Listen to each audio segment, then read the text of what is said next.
everyone, Dana with the OT Guide. Today's video, I want to talk about joint hypermobility in the hands. During my daily practice, I work with many students who suffer from this condition, and because of it, they have a really hard time holding a pencil or a marker, coloring, drawing, writing legibly. So this video is first gonna go over what joint hypermobility in the hands is, and then it's gonna go over some things we can do to help our students who have this condition. So joint hypermobility is a condition in which your joints move too much. And this occurs because the ligaments surrounding the joints are basically too loose and stretchy. So ligaments are the fibrous tissue that hold your joints in place. And if you have ligaments that are weak, your joints are gonna be weak. And if your joints are weak, they're gonna move too much. People with joint hypermobility are just bendy. When they give you a thumbs up, their thumb might go way backwards, or you might notice when they're holding a pencil, they have a really weird grasp. These students are compensating for their joints. They're trying to create more stability. So if you have a student who has hypermobility in their finger joints, there are several different things you can do to help them. The first thing you can do is you can work on hand strengthening activities.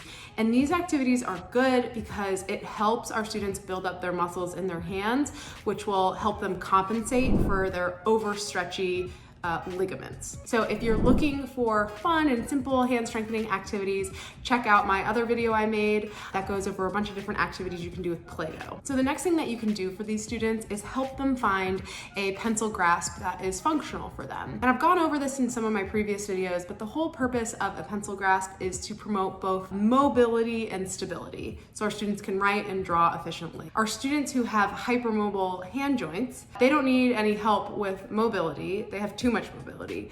What they need support with is finding stability. Typically, what these students do when they're holding a pencil is, since they're looking to find some sort of stability, they usually lock their joints in super flexed positions or super extended positions, which down the line leads to arthritis and joint pain.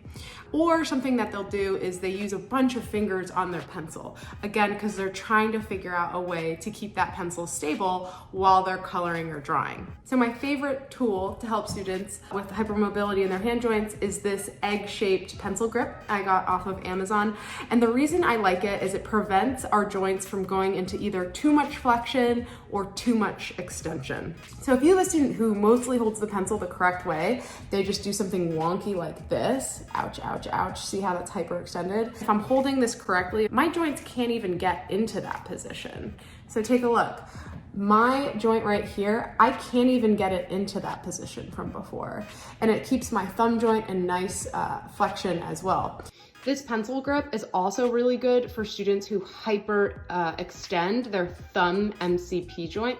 I actually have a student who hyperextends this joint and then flexes this joint. So their thumb goes into swan neck posturing. This can work for that too. All you do is you push the pencil grip back into their web space. And as you can see, it naturally pushes their thumb MCP joint into a state of passive flexion. So many of my students, they hyperextend these joints, but again, having this built up thick pencil grip prevents them from doing that.